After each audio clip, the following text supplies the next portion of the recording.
Hello and shalom everyone. आज की इस वीडियो में हम बात करने जा रहे हैं कि कैसे आप परमेश्वर के थ्रोन रूम में बोल्डली, करेजियसली और कॉन्फिडेंस के साथ अप्रोच कर सकते हैं। कैसे आप अपनी दुआओं को परमेश्वर के सामने रख सकते हैं। कैसे आप बिना डर के और बिना गिल्ट के परमेश्वर के नज़दीकी में बढ़ सकते हैं। लेकिन चलिए एक स्टोरी से शुरू करते हैं।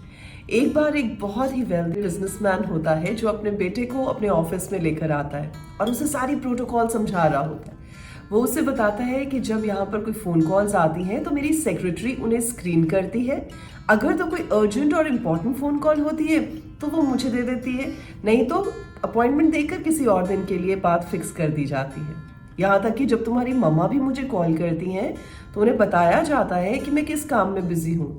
अगर तो वो चूज करती हैं कि वो मुझे इंटरप्ट करें तब वो फ़ोन कॉल मुझ तक आती है, नहीं तो वो भी मैसेज छोड़ देती है और मैं वापस उन्हें कॉल बैक करता हूँ। बच्चा ये बातें बड़े गौर से सुन रहा होता है।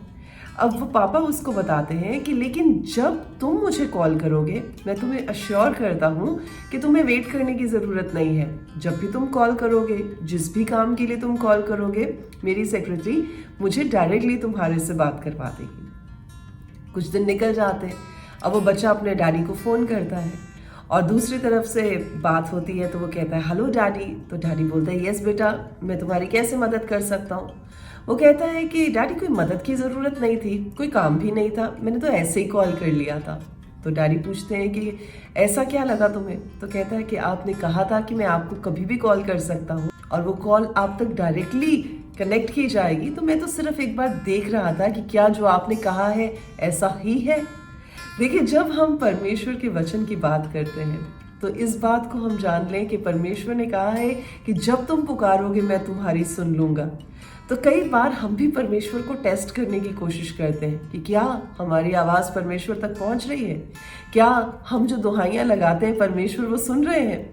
जब आप ज़बूर भजन संहिता 34 के 15 को पढ़ते हैं तो लिखा है कि परमेश्वर की आंखें सादिक लोगों के ऊपर रहती हैं और परमेश्वर के कान उनकी दुहाइयों की ओर खुले रहते हैं। यानी कि जब आप पुकारेंगे तब परमेश्वर सुनेंगे, जब आप परमेश्वर की दुहाई देंगे तब परमेश्वर अपनी मदद का हाथ बढ़ाएंगे। मुझे याद पड़ता है कि जब हम पतरस को पानी पर चलते हुए देखते हैं, प्रभु को देखते हुए वो पानी पर चलना तो शुरू हो जाता है, लेकिन जब उसकी नज़र आंधी पर पड़ती है, हवाओं पर पड़ती है, तो वो डूबने लगता है। और जैसे ही वो डूबने लगता है वैसे ही वो आवाज़ देता है और परमेश्वर को बचाने की गुहार लगाता है। और वचन बताता है कि इससे पहले कि वो डूब जाता या इससे पहले कि वो पानी में किसी तरह से गोते खाता, वचन में लिखा है कि प्रभु यीशु मसीह ने अपना हाथ बढ़ाया और उसे पानी में से खींच लिया।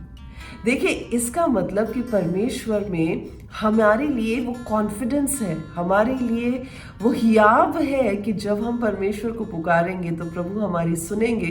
और सिर्फ सुनेंगे ही नहीं, हमें हर संकट से, हर विपत्ति से, हर दुविधा से और दर्द से दूर करेंगे।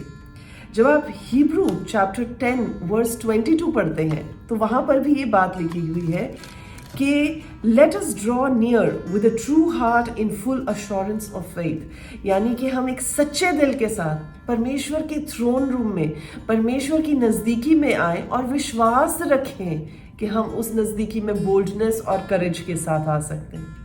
अब देखिए, ये जो करेज है, जो बोल्डनेस है, ये इसलिए नहीं है क्योंकि हम राइचियस हैं, इसलिए नहीं है क्योंकि हमने बहुत बढ़िया कुछ काम किए हैं, ऐसा भी नहीं है कि हम डिजर्व करते हैं, पर ये उस खून, उस लहू, उस सैक्रिफाइस के वसीले से है जो प्रभु यीशु मसीह ने हमारे लिए कर दी है। अब क्योंकि वो सैक्रिफाइस हो चुकी है, और जब आप इसी ही किताब को पढ़ते हैं और 21 चैप्टर में पढ़ते हैं तो ऐसा लिखा है, और इसलिए कि हमारा ऐसा महायाजक है, हमारा ऐसा हाई प्रीस्ट है जो परमेश्वर के घर का अधिकारी है। That means he is in authority, he is in a position of authority. तो इसलिए हम किसके वसीले से, किसके नाम से, किसके थ्रू परमेश्वर के थ्रोन रूम को करेजियसली और बोल्डली अप्रोच कर सकते हैं? प्रभु यीशु मसीह के। सो जब आप अपनी दुहाइयों को, अपनी प्रार्थनाओं को, जब आप अपनी विपत्तियों को, जब आप अपनी केयर्स और वरीज को परमेश्वर के सामने रखें तो प्रभु यीशु मसीह के उस काम को सामने रखते हुए प्रभु यीशु मसीह के नाम से उन चीज़ों को रखें, क्योंकि जो परमेश्वर ने काम कर दिया है अपनी मृत्यु और अपनी रेजरेक्शन के साथ, उस काम को कोई झुटला नहीं सकता। और वो काम हमारे लिए सफिशिएंट है कि हमें अपनी बोल्डनेस जो है वो एक्सरसाइज करने का प्रभु मौका देते हैं। तो आज अगर आपकी कोई भी चिंताएं हैं, कोई भी ऐसी परेशानियां हैं जो आप हैंडल नहीं कर सकते, तो बोल्डली परमेश्वर के थ्रोन रूम में आए, बोल्डली उस ऑल्टर पे अप्रोच करें, बोल्डली अपनी प्रार्थनाएं उस वेदी पर रखें, ये जानते हुए कि प्रभु यीशु मसीह ने आपके लिए सब कुछ कर दिया है और अब आपको सिर्फ परमेश्वर को पुकार कर प्रभु से अपने सोल्यूशन को हासिल करना है। आज मैं इस वचन और स्टोरी के साथ आपको एनकरेज करना चाहती हूँ कि हमें एक डायरेक्ट एक्सेस मिल चुका है। Use that access and get your life in a better shape. प्रभु आपको आशीष दे। God bless you.